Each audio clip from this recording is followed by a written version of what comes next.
जैसे कि महाभारत है, तो महाभारत को कई बार देखा भी गया है, टीवी पर भी उसके कई सीरियल आए हैं, मूवीज भी आई हैं, बुक्स भी लिखी गई हैं।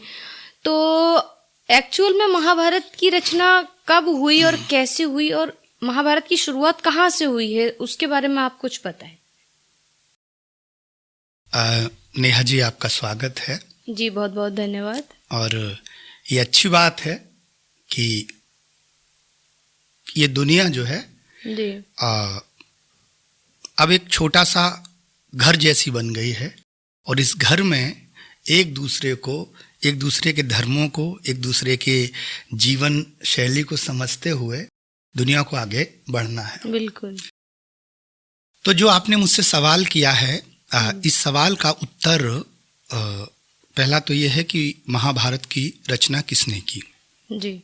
तो महाभारत की रचना महाभारत काल के ही एक विद्वान हैं, महर्षि वेद व्यास, जिनका नाम कृष्ण द्वैपायन है, और वो महाभारत की ही एक पात्र सत्यवती और पाराशर मुनि के पुत्र हैं। तो जब उनके काल में ये सब कुछ घटित होता रहा, तो कुछ तो उन्होंने अपने पुरखों से सुना और कुछ उन्होंने देखा। इस सब को वो संकलित करना चाहते थे कि हम इस कुरुवंश की गाथा को दुनिया तक पहुंचाएं।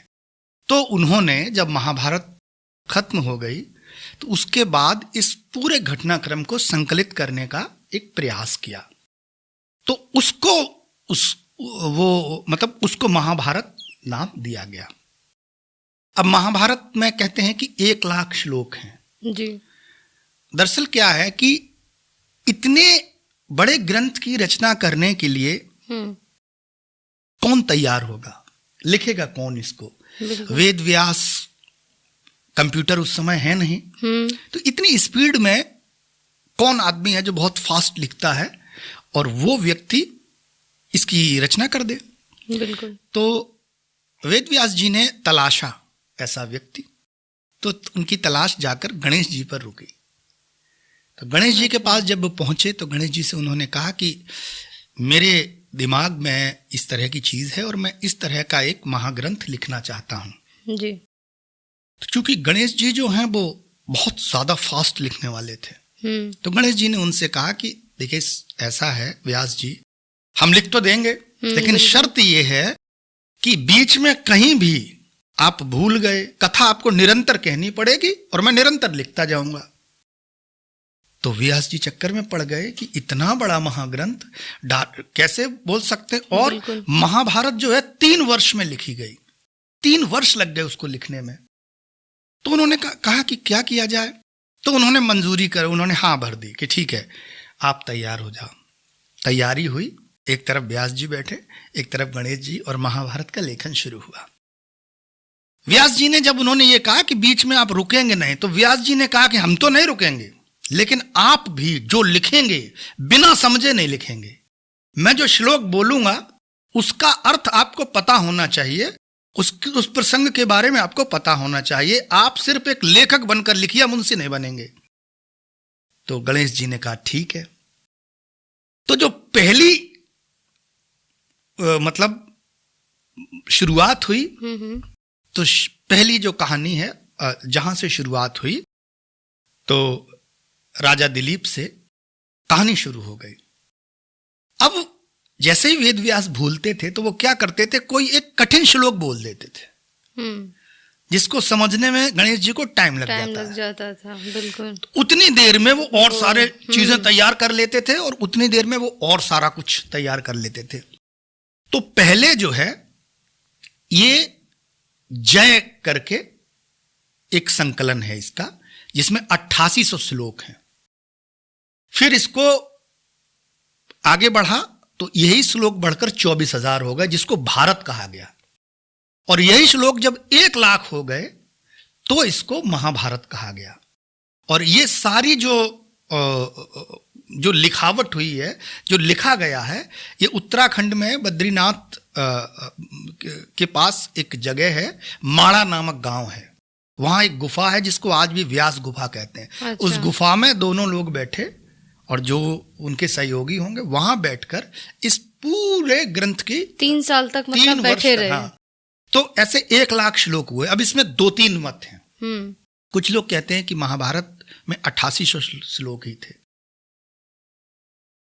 फिर कुछ विद्वानों ने यह कहा कि जो व्यास ने गणेश जी को सुनाई थी वो 8800 ही श्लोक थे।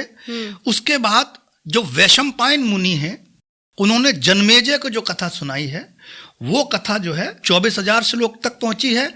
और उस कथा में एक हमारे यहाँ कथावाचक हुए उग्रश्रवा सौती, वो उस वैशंपायन और जन्मेजय की कथा को सुन रहे थे।